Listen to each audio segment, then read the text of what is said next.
snapshot of some other things that I may not speak about tonight, but you'd like to know about. In my front page own entry there, I just do talk about that was put out the day after the budget passed, and thanking the taxpayers and the residents of Woodbridge for their strong support over the years, and of course this year as well. So we do appreciate that. I want to mention that on television here as well as put it in print. So thank you. So my report will be fairly similar to other reports, hitting the same highlights. We are approaching the last day of school, and as we approach the last days of June, our enrollments stayed strong all year, as you know. At this time last year, I told you that we were ending the year with 799 1 year ago. We are ending the year at 850. 51 students more, 6.5% up from last year, from the last day last year, which is truly outstanding or amazing, or whichever word you want to use to describe it. But it's certainly out of the norm for most of the public schools in the state. The constant message really that we hear is we move to Woodbridge because we know it's a great town. We move to Woodbridge because we know that Beach Road School and Amity are great districts. And that's why we're here. And that's the theme, and it continues. So we'll see where next year goes, but that's the situation. As you might remember from the budget process, because of our enrollment growth, we did add 1.5 positions, one of those being a classroom teacher. So space is becoming a little bit of a conversation at Beecher. And so with that, I have worked with Beth and Tony here at the town, and I do appreciate their support and their flexibility, as well as those who work here at the town hall. We are going to be moving our business office personnel over here to town hall in the lower level. That will free up some space for the recreation department to come back down near where I am, at the very, very front offices where you first enter in the south, and it frees the rec office up for Beecher Road School programs and room needs. So that move will happen in July, and again I want to thank the town hall and the leadership of town hall for allowing us to work with you on that. Our current fiscal year 18 budget status as we are right now, we've been running a deficit all year long due to unanticipated special education costs attributed to students who we did not know about when we set the budget the prior year, students coming in outside from the district, or changes in the programming. I'm happy to report that that deficit, our overall deficit, while the special education continues to run in the red, our overall deficit as of May 31st has come down. April, it was $187,000. It is now down to $120,000. We tend to try to stay on the conservative side all year long as we're budgeting. We don't release encumbrances until we are really sure that we can release those. But the deficit is down around $67,000 to $120,000. And it's really, really attributable to some medical census changes, some utilities, where we were finally able to release the encumbrances there, some staff changes that happened, some leaves without pay, our mid-year retirement, and also recognizing a retirement from last year and filling that with a person coming in at a lower step.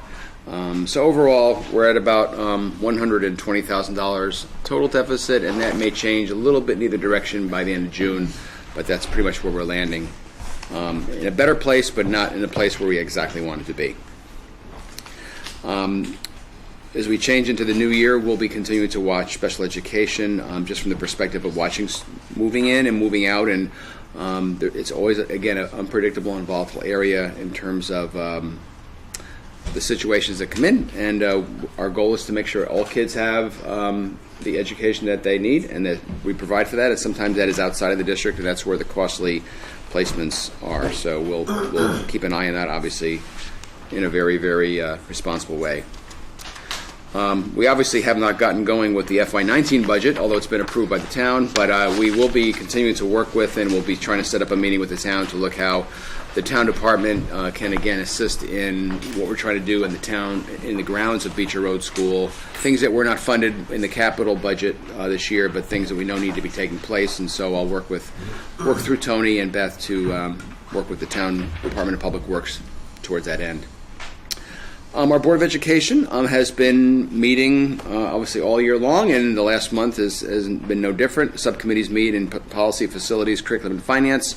In our May regular meeting, we feature reports on our strategic plan and the accomplishments we've made this year, as well as the school-wide enrichment model initiatives that have started to really blossom and take hold. Our meeting next month, or next week actually, in our last meeting of the year, will feature a wellness report, as well as a report, a high-level summary on our survey results. Every other year we survey parents. This year we added in teachers, staff members, and students as well. So we'll be reporting that in next week's Board of Ed meeting. The end of the year brings a lot of great activities. I think one of the special things about Beecher Road School that many of you know, and that parents continue to just be very excited about and very gratified about, is the fact that teachers really celebrate what's happened all year long. A lot of end of the year special programs that a classroom teacher will have, a lot of classroom teachers, inviting parents, grandparents, siblings, having the kids demonstrate or perform or do different things that demonstrate what they've learned throughout the year. So a lot of that happening, a flurry of that, I should say. We had our outdoor concert a few weeks ago. It was very successful, and we also had an arts week, as we typically do in May, and we had a parent night, and that was very well received and very well attended. Last week, we had the first ever, at least in recent memory, field day. The school had gotten so big at one point that field day was one of those things that I guess at one point was decided many years ago, we just can't do a field day. And there was enough interest and a lot of excitement about the idea of doing that, and it was just an absolute fabulous event. And so it's going to be an annual event, and it was a great community. It was a great community coming together as well. So last week's field day was the highlight for sure. Graduation for our sixth graders is this coming Tuesday, and this Tuesday, of course, is the last day of school as well. Today we actually had an end-of-the-year celebration all-staff breakfast, which is a tradition as well, and we always celebrate the end of the year with the announcement who of the Teacher of the Year is for next year. And so we announced that the 2019 Teacher of the Year is fifth grade teacher Liz Hegney, who was very surprised and very excited about that, and she'll represent Woodbridge next year in the Teacher of the Year program through the state of Connecticut. My summer publication called The Bridge is in construction right now and will be coming out sometime in early July, so be looking for that. It'll be mailed out to all Woodbridge households. School ends next Tuesday. The building will get 3 days of rest, and only 3 days, because summer programs will start up on Monday, June 25th, as well as summer curriculum work by our teachers who will be staying for that work during the summer. We're already into the planning stages of next year with some staff hiring and some scheduling, and so we'll talk to you more about that in the summer. Otherwise, I'd like to thank you for your support all year long, and it's been great for me to be able to come here each month and be able to report on what's going on and to hear your questions and try to answer those as well. Thank you. Thanks. Anybody have any questions? No, Okay. Okay, thanks. See you next week. Okay. Thank you. Item 2 on the agenda is the First Selectmen's report, and I have a couple of things to talk about first. At the conclusion of this first year of our work together, I want to begin by thanking all the members of the Board of Selectmen for working with me over the past 12 months. We've accomplished a lot, but most importantly, I believe we have listened to each other and respected each other's opinions. I want to thank you all for your hard work, your friendship, your kindness that you have shown me, and most importantly, the time and thoughtfulness and respect you've shown to our fellow townspeople, some of whom have come to us for help with an issue, and others who've just come to address us in public comment. And I'm proud that we've worked well together, and I just wanted to say a special thank you to all of you. So, Mika, wherever you are, thank you as well. Item 2A on our agenda is the dog park update, and action is appropriate. And since our last meeting on May 23rd, when we took a field trip to the potential for locating the dog park at the Alleghi property at 52 Center Road, town staff members have been working on research and fact gathering regarding options at that location. I hope you all have in your packet, the first thing is the dog park location review grid, which also includes updated data on the Alleghi parcel. Thank you, Betsy, for that. The second thing is a map showing 3 locations under Alleghi. Yeah, It's a grid. Yep. You got I it? saw it. Okay. Sheila, I think, worked on that as well. She's under the weather today, by the way. That's where she is. And the third thing is a memo from Karen Lombardi, our Woodbridge Animal Control Officer. The last thing is that there's a memo which came yesterday from Wetlands Enforcement Officer Terry Gilbertson regarding questions on the allegee, such as flagging the wetlands areas, handicapped accessibility, and he has some comments, and I hope you all had a chance to look at that. As soon as we got it, we sent it right out to you guys. So what I'd like to propose now is that we have a discussion on this piece of property, and I'd like to hear from everyone on the Board of Selectmen, and so we could perhaps take the next steps necessary to go forward. So I'll start. Terry, I go this time. Sometimes I go this way. I did have a chance to read the correspondence. I see I have some more mail. I did not get to that yet. Regarding the dog park location, it seems to still be somewhat controversial within town based on the correspondence that we're getting. I would have to say the Alleghe location seemed to have less controversy, just based on the number of emails and letters that I and the board received. I think there's pros and cons to both, but hopefully you can find a location that satisfies as many people and move forward with the project. Okay, thank you. Joe? No, I concur, and I just think that we should get this project completed as soon as possible. Okay. You concur with Terry? Yes. Okay. Thank you so much. All right. David? Yeah, I think the Alleghe property has a lot of possibilities. I like the fact that it has parking, it has water, it has electricity, it's flat, it's centrally located, it's less controversial. I think we have to look at the details of where we're going to put it and make sure that it'll work. But I think that would be a good choice. Okay, thank you. Joe? Yeah, I Last agree, but not least, I agree okay? with Dave. I mean, I think in my mind that the Alleghe property is probably the best location that we have so far for various reasons. But I'm concerned about the area at Alleghe behind the containers. I saw Terry's letter, Right. and I've seen another map at some point that showed it as basically all wetlands. And whether or not it is actually technically wetlands or not, I think it's wet. And Terry's letter seems to indicate that within a wetlands, a recreation use is allowed, but you can't deposit. So I don't know what they do with footing and thing. I mean,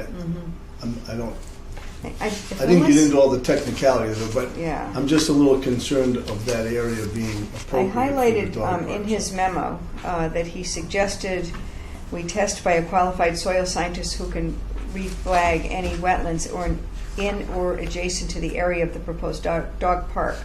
Our experience is that it is quite affordable to have wetlands flagged and provide a sketch of the area. So that's something we could Right, certainly and we do. probably should do that, but what they're Right. talking about is it technically a wetland per soil, per Right. fauna and all Right, that? right. But the question is You're it talking wet? about the one Is it behind, behind behind the containers, right? And that's one thing, and that's the legality of it and what you could do if it is determined to be wetlands. Exactly. Practicality of the situation is it wet? Forgetting the soil makeup. and Correct. is Because it that would wet? make a difference. Because it makes You a don't want to difference. be having mud all the time if No, it's not. no, right. Right. And that's in And if it is option wetlands, A. I don't think, according to Terry's memo, if it is technically flagged as wetlands, I think in the wetlands or within certain areas of the wetlands, he seemed to indicate that you can't deposit anything in there. So you Right. couldn't put any kind of footing Correct. in there to correct the wetness, Right. if you will. Right. So I just don't know how Right. Well, that area fits on. That's option A. Then we have two other options, which are B and Or- C. right. I believe they are all at the same address of 52 Center Road, Right. correct? Option C crosses both properties. So it's Okay. 52 and I think the other one's... That's the one that's at the, okay, 160. okay.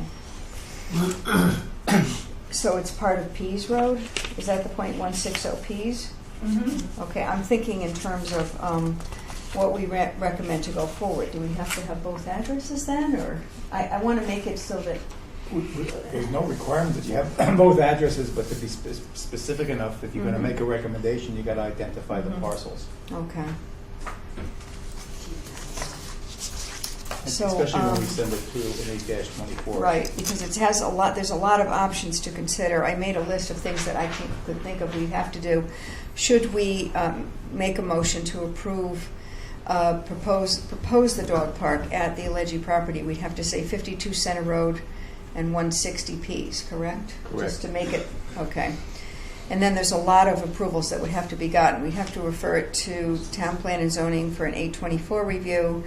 We would, now that we possibly have a location, we'd have to refer it to the Land Trust for review and approval regarding they have a conservation easement, restriction, Yes. whatever, on the property. We haven't contacted them yet because we don't know where we're going. So the third thing is necessary approvals and resolutions from town agencies regarding the memo for Mr. Gilbertson. So What about the 90-foot, the rec implication here?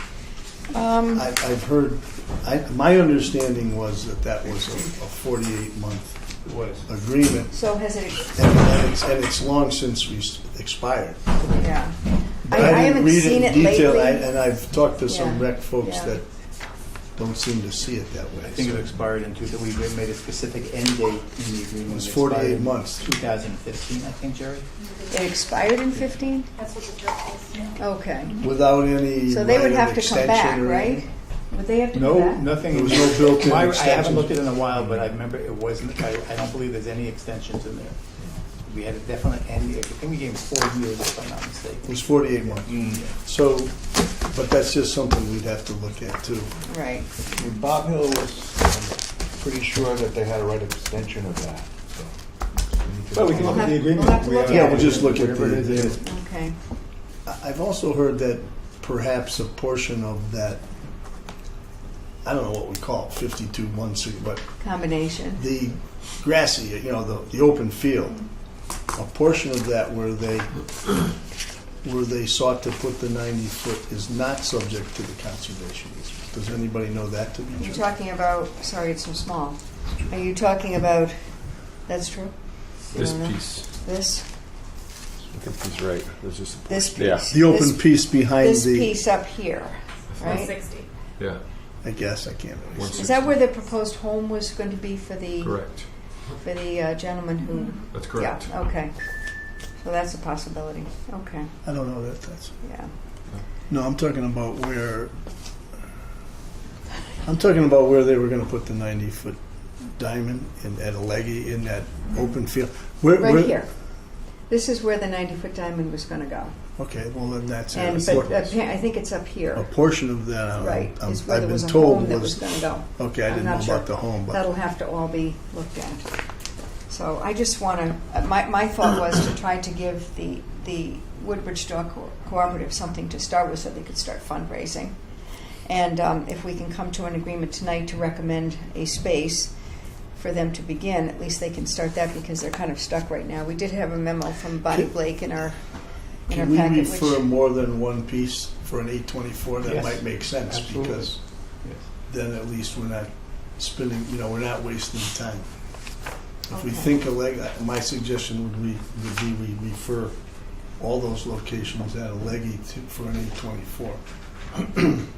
so all the locations are 52, what is it? 160 160 Ps. Oh, you know that property quite well. Did you? Is there another one? Those are the only two I addresses think I've those are seen. the addresses. Okay, because the rest is privately owned, right? The part near the center road. Okay. Okay. Well, does anybody have anything else to discuss on this or talk about? Would we include the Fitzgerald property as well, just to get their opinion on it, to see if it's viable from their perspective? Who's there? You mean the? For the 824. I think they already did it. Oh, They they already did? did it. Okay. Yeah, I saw it in the grid. I was just looking at it before I came in here, and it says that they have. Let's see. It was completed in 824 review was completed in October 2017 for Okay. Fitzgerald. Yeah. Is By the there way, any did time anybody- frame on those? No, 24 the statute doesn't say anything. There's about nothing that. about an expiration. That's just for the orchard or the whole property? The 824, was it for the orchard piece? I'm asking, I don't Oh, know. okay. I don't remember. I don't- It says, Jerry will know. no, the grid says grass and remaining orchard trees as surface. Right, that's for surface, but under notes, it says 824 review completed in October 2017. I don't remember. That's what I was here and I don't remember. I was too, and I don't. Wow. Why would we have referred that? We wouldn't refer to everything, we just would I think we refer to probably, the area. I want to think we did that, just that area, but I'm not sure. We can check, certainly. There'd be no reason to do the whole parcel. Right, yeah, so we weren't thinking about anything else. I think it would just be that. All right. And what about the Terry's suggestion about? I mean, I guess the real question is, how do we determine the viability of that wet piece? I think we have to spend the money. What do you guys think? He said it was a few $100, but we'll have to find out to actually get the flagging done. We'll have to do that We can do after that. after July 1. After July 1, we can do it. Yeah, In the next fiscal? right. If that sounds good. Okay. Anything, should I try to make a motion on this at some For point the forward? dash 24? For everything, to get to propose potential dog park at, including location A, B, and C for review at 52 Center Road and 160 Pease Road for the Woodbridge Dog Park, pending an approval from Town Plan, which we will refer to Town Plan and Zoning for an A24 review. We will refer to the Woodbridge Land Trust for review. And we will get the, what is it, option, should we have the whole thing done, or just option A is where the wetlands are, correct? I think we should do, The 8-24 should be the whole parcel. All- No, I'm talking about the flagging. Oh, flag. oh, the flagging, no, just The the A24 should be everything. flagging would just be the piece behind the container. Right, okay. That would Which be is A. option A, okay, which is on the map. Okay, and anything else I should add on that? No. Okay, so I'll make that motion. And just for the fact, the referral to the land trust should be for seeking permission from the land trust, if that is the ultimate space, to allow it to take place. Okay. It's more than just referring it to them. We need their Okay. permission. Have you got that down there, Jerry? Yep. Okay. For only those options that they have Right. an easement on, Only the options they because have. they may or may not have on it. Right, okay, good point. Okay. Well- Anything else? Whoops. I was just going to say, I'll word it properly, but they have the options on A and B and part of C. Part of Okay. Okay. Yes. Okay. Okay, So I'll good. say something about that Okay. section of C, which lies within 52 Yes. Center Road. Okay. So you're aware of that fact then? Yes, I Okay. Okay, So whoever told me was right. okay. And then what about the ball field? Should we should just, Well, we'll we just do should that look- we separately. should Well, We'll that look we at can that. just look We'll at. look it. at that. All right, I'll make sure we get that out and send it out to everybody. Okay. We actually had it at one time, a few I saw it a while ago. meetings back. Yeah. So, All right, we have a motion. Do we have a second? second. Joe, second. Okay. Any further discussion? All in favor? Okay. Okay, thank you. It's a start. Okay, thank you. I think that's all on that. Now, second part of my report, sorry, and third part, is you have in your packet, let's see. Stuff everywhere here, sorry. I'm sorry. Where is it? Anyway, I can't find it right at the moment. You have in your packet we got a copy, a proposal from Attorney Paul Michaud for possibility of solar, what do you call those things? A solar Farm. Solar right. farm. Right, array. Solar That's array. the right word. Yes, at the country club, and at this point, it's just an FYI, just for you to see what it looks like. They put it. He had it on the entire thing. It's something to be considered, but I don't think at this moment we're going to talk about it any further. Okay. Unless you want to. The next thing is I want to talk a little bit about a town beautification initiative. Since I began my term in office, I've had several residents come to me with ideas for a way we can make Woodbridge an even nicer community to call home. Among these ideas are several inquiries about the town green and the triangle in front of the old firehouse. If you've had a chance to drive by it, there are multiple signs there, and you have to actually pull over. We approve these signs for upcoming events, but you can't read them. We go by so fast. So I would like to try to pursue a private-public partnership with Betsy's help. She's working on this now, which are ways we can improve the appearance of our town while being mindful of taxpayers and leveraging donations and contributions from private entities. The Garden Club of Woodbridge would like to contribute to beautification efforts, and they'd like to especially do some sort of signage for the entry to the town center at the Triangle. It might end up being something as part of the microgrid. They might be donating something to us. So I'll keep you posted on all this. I just want to tell you what's happening. Earlier this year, I met with Robin Gordon-Schaefer and Leslie Martino. Leslie's a garden designer. Robin was interested in doing some kind of a garden project at the gateway to the town green, which is on this end. I believe there on the town green there is a tree in memory of her dad. But her mother just passed away recently, and she wanted to do a garden project. So Leslie sent me something, and I haven't had a chance yet to even meet with Adam to take a look at it. It's quite extensive, but I just thought I'd pass this out to you. There's been no decisions made on this at all. I just figured I'd give you the preliminary. I like to keep everybody in the loop on what's going on as much as I can. So in combination with our new bench program, Robin and her family would like to pursue a significant donation to establish a garden in memory of her mom that Leslie would design. So just hold on to this. Nothing has been made. Betsy and I are going to meet with Adam. We're just very preliminarily talking about this. And so, again, nothing final at this point. Just want you to have it. Okay, so that's that. A wonderful example of public-private partnership is the recent success we've enjoyed in the relationship with One Big Dog Animal Respite Fund. And we did indeed receive the $100,000 check from One Big Dog. And we sent a photo to the newspaper. I'll give you a hint. It looks like this. With a really, really big check. So it's very exciting. And this generous contribution makes it possible for I guess it's called phase 1 of the long-planned renovation to the shelter. But I just want to say on television here tonight, donations are still needed to help fund the next phase of the project and should be made directly to One Big Dog, which is a charitable organization, and that money is dedicated to the shelter. And you can send the check to 135 Bradley Road in Woodbridge. I've also been working with Betsy to create, or should I say recreate, our Woodbridge Community Council that was founded many, many years ago by a former first selectman. And she asked me, and at the time a member named Pam Blessinger, to start the Concerts on the Green. That was all we did. But we started the Concerts on the Green, and then when Pam moved out of town, Chris Layden helped me do it. And that was pretty much all we had time or energy to do. But since then, the concerts have thrived, and we have reconstituted our committee, and it's now co-chairs Sandy Stein and Debbie Brander, Denise Rock, Tahara Pervez, Carissa Vega, and Toby Nwangwu. And the reconstituted Community Council is going to work to organize events and other opportunities for Woodbridge residents to interact, learn about each other's culture, create community, and celebrate our town.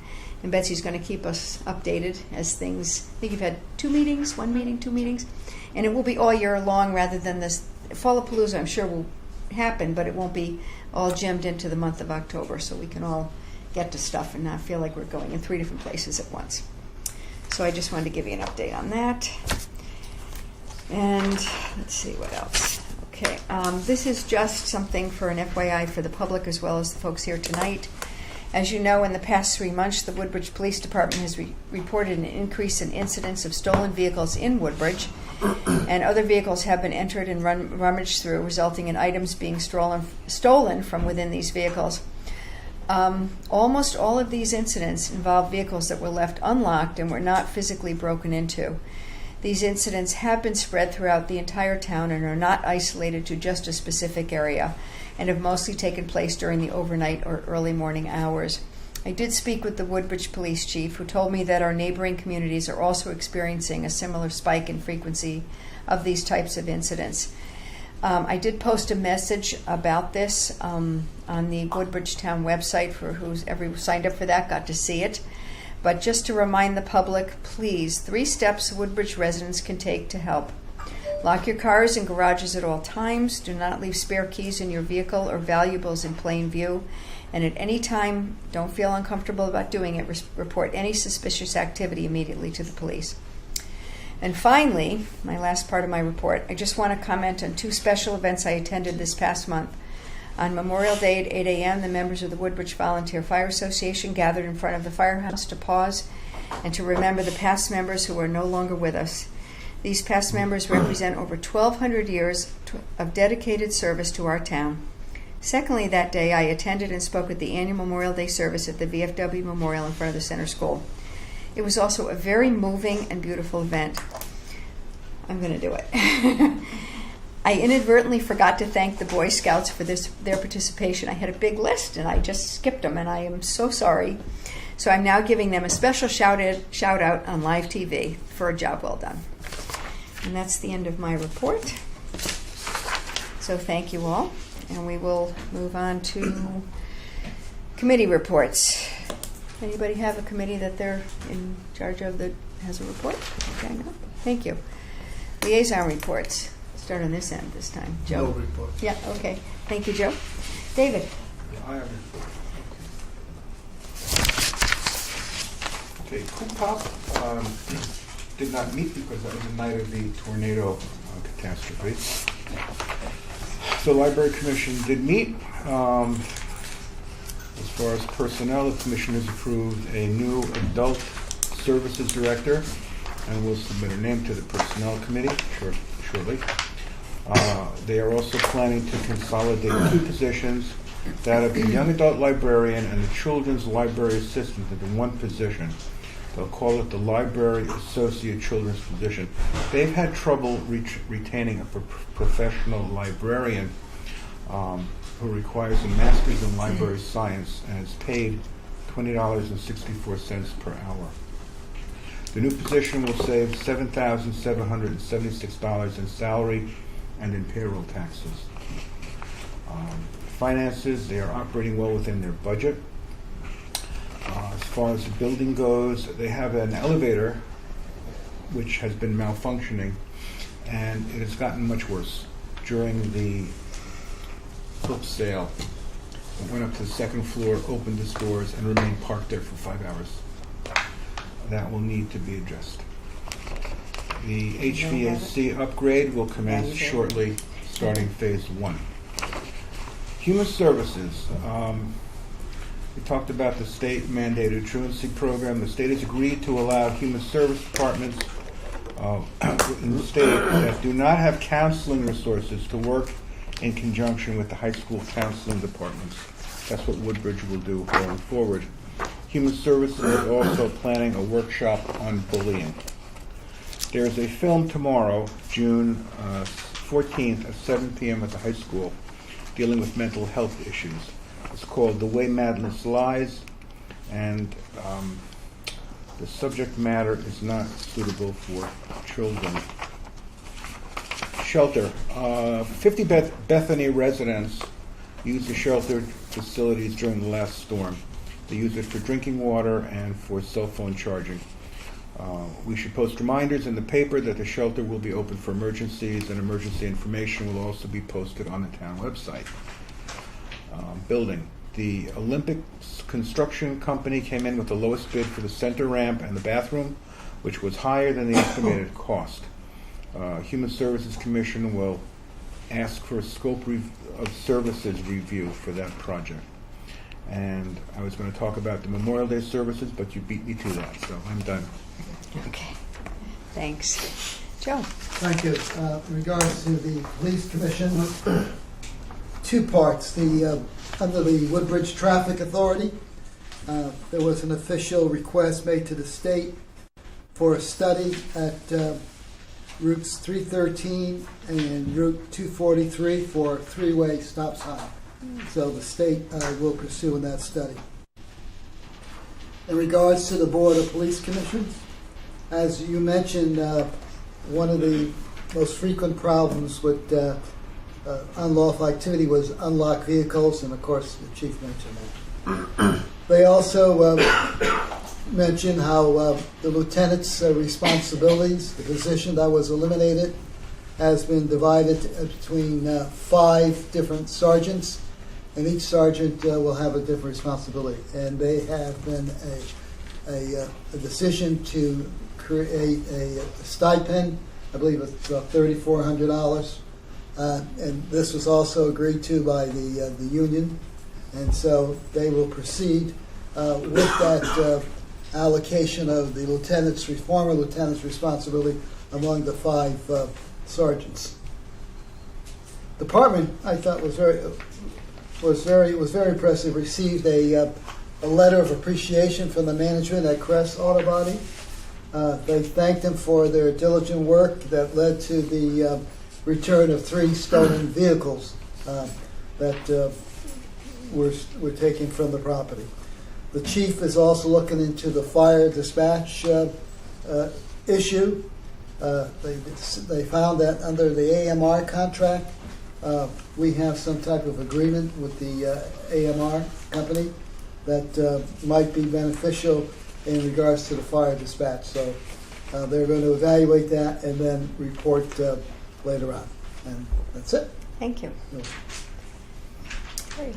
I went to part of the Amity Board of Ed meeting, but it was going on at the same time as the Spring Sports Awards, so it's hard to divide. Very tough. It was in the same building, which was helpful, but no major updates to report. And Bob covered the Woodbridge Board of Ed pretty well. In detail. Thank you. Okay. Item 5 on the agenda is CERC update on fiscal health analysis with Alyssa. Say it. Okay, thank you. Vice President of Research, come on up. Great. Do you need a PowerPoint or? I do have a PowerPoint presentation. Is it hard to set up? Sheila said it would all be taken, but then she's sick, so. I can go get it. Do you need it, or we is it have? just a handout? It's those. It's the slides. We have Oh, you those. can just go through it. We'll just do it then. Okay. Apologies. That's what happens when someone gets ill and quick fast and in a hurry. We have to Absolutely. improvise. Absolutely. Okay. Well, thank you so much for having me this Thank evening. you. I work at the Connecticut Economic Resource Center. It's a private nonprofit organization in Rocky Hill. I know that you've met some of my colleagues, Bob Santee, Courtney Hendrickson. And so I'm just here to give you an update on the fiscal health assessment that we're working on, and just to get some of your initial reaction and input from some of the findings that we have so far. So I'm going to look at page 2 now that says Project Scope Fiscal Health Analysis. Just as a quick reminder of what this project entails. What we want to do is look at the town's fiscal health over time, and so we're going to look back as far as we can, probably back at least to 10 years, more if we can, if the data is available. And we also want to then do some predictive analysis to see what might happen if the status quo stays the same, if demographic trends continue, if other patterns continue, and also compare what's happening to Woodbridge with towns that are in a similar situation in terms of population, fiscal status, and school enrollment and things like that. And what we'll be doing is highlighting areas of growth and some potential challenges around. We're going to look at net grand list and those components. We're going to look at the residential component versus the commercial components, see how those have changed over time. We'll also look at the public expenditures side and see how those have been trending over time, and then also think about how state aid to municipalities and the threat of losing that state aid could affect fiscal sustainability. And then we're also going to look at demographics of the population as a whole, of the school-age population, to see how that could be changing the sustainability. Okay, so what we wanted to do with the first step is to come up with some criteria for coming up with these towns that we want to compare Woodbridge to. And so we've been working with Sheila and her colleagues as well to develop this criteria. And so we've come up with 10 different metrics, and we've been able to gather the data over time for all the municipalities in the state, so that we could see what Woodbridge's trend looks like, and then how closely related other towns are to Woodbridge. So those 10 criteria are listed, and the first one is ENGL, or Equalized Net Grand List, and how that has changed over the past 5 years. What's an equalized Net Grand List? So it's absolutely, it's the value of your taxable property. And we're looking at net grand lists, so we're removing all of the tax-exempt properties. Okay, and we like to use equalized net grand list because that's something we can look at across different municipalities, because municipalities assess at different times and things like that. So there's different calculations you can do to equalize your net grand list so that you can compare the towns together and over time. We wanted to look at the population under the age of 19. That's a good proxy for the school age population. As well as the population that's over the age of 65. That way we get a sense of the different types of services that may be in demand, and look at that change over time. We wanted to look at the land area and square miles, and relate Woodbridge's square miles to other towns. We also wanted to look at the population in 2016. That way we can see what towns are similar. We don't want to be comparing Woodbridge to very large cities or extremely rural areas as well. The 2016 DRG, the DRG stands for District Reference Group, and it is something that the Department of Education uses to compare like towns. So Woodbridge is in District Reference Group B, along with about 8 other towns. And this district reference group looks at a lot of socioeconomic indicators like income level, poverty status, school enrollment, overall population trends, and things like that. So we're looking at Woodbridge with other kind of small suburban towns. So it's a nice metric to look at those socioeconomic indicators. Then we want to look at the percent of that net grand list that is both residential as well as CI and PU, commercial, industrial, and public utility. So we want to make sure that we're looking at towns that have similar component mix. In Connecticut, the average town has about 70% of its net grand list that's residential, and so Woodbridge is right in line with that. But we want to make sure that we're looking at those similar towns. If the town is in your regional school district, we wanted to make sure that we were weighting that as well. Or in a regional school district, not just the regional district here, but in any sort of regional school district. So you just kind of have that experience, that shared experience together. And then the last one is called town input. And so we spoke with kind of Sheila and her team about towns that Woodbridge kind of will look to in terms of what the population trends are and things like that. So it was mostly contiguous towns and a few other towns as well that they look to just to see what's going on. And so those were the 10 criteria that we came up with.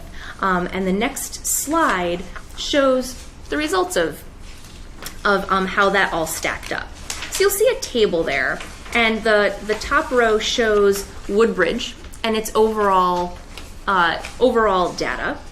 And then you'll see those 10 criteria that we just talked about kind of across the top as different column headers. So there's 10 criteria. And so we wanted to see which towns, we gave them a 1 if it was a yes, 0 if it was a no. So how many of these towns rated a 7 or higher? So we had 2 towns that we saw had 8 criteria. She shared 8 of the criteria with Woodbridge. And then another 7 towns shared 7 of the criteria out of 10. And so you can see those there at Bethany, Middlebury, Beacon Falls, Essex, Madison, Marlborough, Old Lyme, Reading, and Sherman. The next slide shows the information visually on a map. So that same information, you'll see there Woodbridge with the yellow stars, everything, all the data that we're looking at is relative to Woodbridge. And so you'll see those kind of darker red towns are the towns that we're kind of honing in on in terms of the towns that we think in terms of those criteria we looked at, kind of the fiscal situation, the demographics, the overall population, seem to be in line with what we would want to look at for a fiscal health assessment. So our next step, so of course I want to kind of just get your reaction on this in terms of the towns, the different criteria we used. What we're going to do now is actually do the fiscal health analysis. So all of the data and analysis we've done so far has just gotten us to this point where now we have these municipalities that we'll compare Woodbridge to and just kind of see if they're hanging together, if there are some anomalies, if there are things that we can learn from these towns. And then we'll now what we're going to do is look at the grand list trends over time, the public expenditures, and also the demographic analysis to come up with some scenarios for you. If there's no change in the grand list, how would that affect mill rates? Given the current demographic trend, if the grand list actually increased by a certain percentage, or if the public expenditures decreased by a certain percentage, how would that affect grand list? How would that affect your grand list components? How could that potentially affect your mill rate? So we want to, help you and help you to just create this discussion and give you some more information so that you can make some data-driven decisions. So those are all the remarks I've prepared, and I'm happy to take any questions you might have. I guess I would ask, does anyone have any additions or corrections to the 10 towns? That if anybody think there should be something else in there or something else removed? Do you have to just do 10? Is that sort of your... We don't know. Anything you want to add? We can add criteria. We can add towns. I mean, I can look to see where, if there's a specific town you're thinking, gee, why isn't that on the list? I can look to see where they are on the criteria. Yep. We can see if it makes sense to add it or not add it. Okay. Absolutely. I have a question. Yeah. So the purpose of identifying the comparable towns, is it to kind of give us a benchmark to look at what they're doing that's successful, that may be something that we would be able to implement based on our similar demographics? Or is it just so that we can see what our sort of limitations are? Yeah, it's kind of both.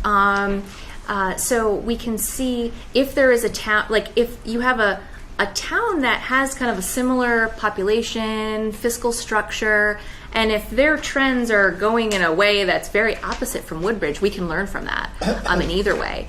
Or if all the towns seem to be having similar trends, we might be able to figure out better kind of what's in the town's control, what's not in the town's control, and hopefully learn from it. So probably a little bit of everything you're thinking about. Thank you. Sure. Anything else from anyone? I just thought it'd be good to have them check in because we hadn't heard from them a couple months. And absolutely. We talk, but I sit in on those meetings on the phone, but I just wanted to have you guys come and have you tell us absolutely a little bit how you're doing. And if you think of something, if you're thinking about this later and you're wondering about a specific town or something, we're happy to talk it through. It might be helpful. Like the towns that were chosen. Yep.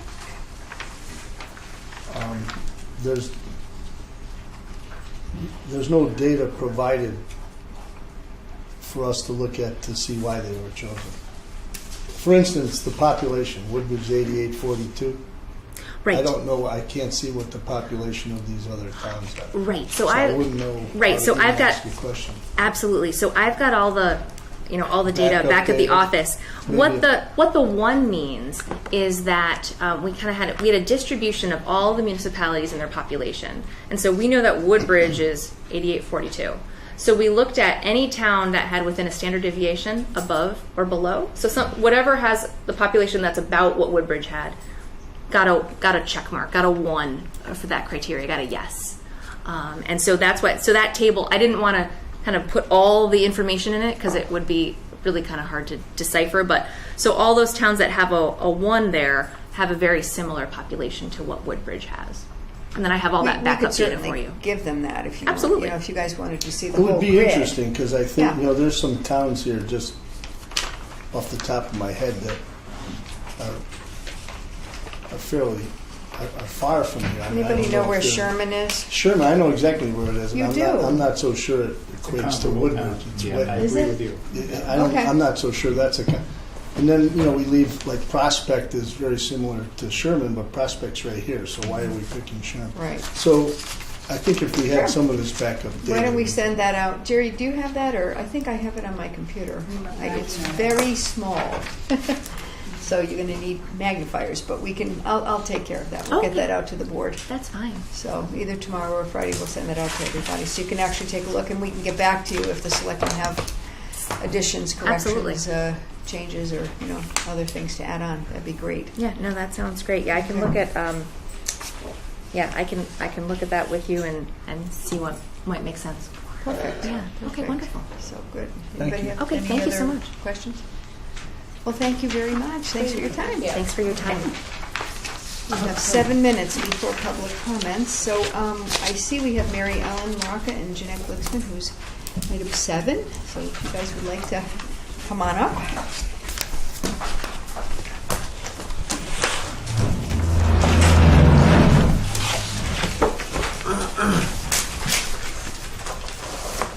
Good evening, everyone. And I want to thank you for bringing this proposal and agreeing to come. And the floor is yours. A subcommittee of the Human Services Commission and members of the staff have been visiting the past year several senior centers to look at their programming and what they offer. And we also, in addition to the programming, we looked at the meal programs that the senior centers offer to their senior population. And we have received a proposal from Elaine Marcuscio to operate a 3-meal program. One, it would be the 2 days per week, which we have our lunches, 12:15 on Tuesday and Friday. The other would be to open up a cafe Monday through Friday, right at the center. And thirdly, to offer a meal delivery program, which would be open to all residents in Woodbridge, and so would the cafe. And in doing our work and our research, it is very apparent that the programming is changing, especially now that we have the baby boomers utilizing the senior center. They're more into exercise programs, volunteering, civic-minded programs, health, wellness, and they're also into, instead of a hot meal program, a cafe lunch. The older seniors do enjoy, the meat, potato, the hot, nutritious lunch. The younger people, some of the younger ones are on the move. They would like a salad, a sandwich, maybe in the morning, coffee and a muffin that they can grab after a program or before a program. Many of the senior centers are going to a cafe. So when Elaine submitted this proposal to us, which was approved at the May meeting of the Human Services Commission prior to being forwarded to the Board of Selectmen, it fit in very well with what some of our goals have been. As you know, we've had some obstacles in the building because of the building itself and not enough room and so forth. But we feel that by having a cafe and trying it, now this would be a 7-month pilot program that would be open to the community, and that's been the case in other centers that we visited. We feel that it's a good time and good opportunity to try this. Elaine Marcuscio has been a very good employee, has gone above and beyond. It's to our advantage, really, that we work with a vendor like her and try it for 7 months. Just to add to that, you've all read the proposal. I'm sure you have some questions. I think what it offers is not only, what you're looking for in a cost savings and trying to shrink our employee roster, but it also offers a great increase in services to the community. So this meal delivery program we're endorsing, our goal is to allow seniors to age in place. And to that end, we provide a transportation program so that when they're no longer driving, they can get to their medical appointments. And the flip side of that is, well, great, now they can stay in their homes and they can get to the appointments, but if they're not cooking anymore or they're not getting their meals, they again can't stay in their homes. And we know that it's better for us to keep our seniors, to keep them in their homes and aging out in place. And we can also provide the social worker to help them should they need live-ins or any kind of aids coming into their homes. So this is a critical part in trying to offer that service to the community. In addition to visiting the centers, Jeanette belongs to a state organization called CASP, and it's Connecticut Association of Senior Center Personnel. She sent out an email to the members, and we heard back from several towns that the cafe does work. In some of the towns, and these were bigger towns, their meal numbers were as low as 5 a day with the hot luncheon program. And as a result of the cafe, they were able to boost their numbers to 50 a day. So we think it's very worthwhile trying this pilot program. And so are there questions? Right. Anybody have any questions?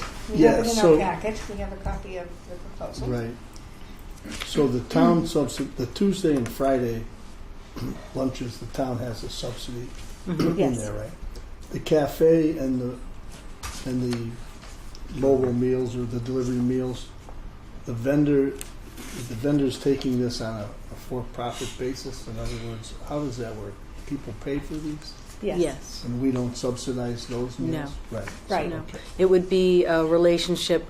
Many of our clients have their kids already paying on a monthly basis for their meals at the center, and then for dinners or the days we're not open, they would work through her website and order month at a time meals to be delivered to them. And our responsibility is to provide the location, maintain the equipment. She's using our equipment. That's and so correct. forth, Yes, so- it is. Okay, so we provide some of her overhead, but she charges and keeps the profit, whatever she gets, if she gets. Right. She is actually, for our Tuesday, Friday meal, she's charging us what our cost is right now. So she's not making anything other than labor costs that we already have identified with what we're doing now for like our budget FY19. We've added that, and I'm going to pass this out because I think this will help a little bit. This is just a quick synopsis and analysis on how we came to the savings of $10,000. So we've added the cost of the food and supplies for a year and all the labor costs, and additionally the costs of payroll tax and insurance on these workers. And we came up with an amount of what a year of the program costs. And through the price that she's offered us, we've been able to surmise from our numbers in the past what it would cost to go ahead with this. I've projected for a year, even though it's only 7 months because my math skills are just not that good. So, but you can see that it comes out, in our favor, and yet there's the room for her through the home meal delivery program and the cafe to do what she needs to do as well. And that's hers. And that's And the hers. theory is we're maintaining this equipment and location for the 2-day per week anyway, right? Yes, Because we're not charging her Correct.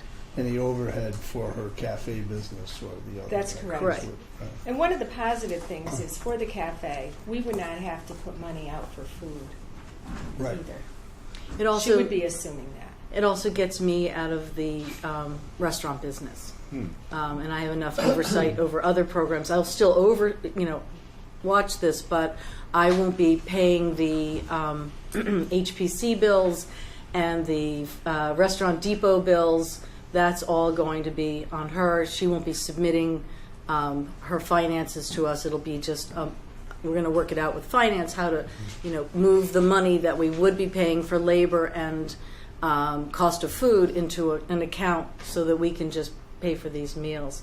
She'll also continue to manage the volunteers, the kitchen volunteers, and our dessert angels. And the dessert angels, I think you have heard about them before.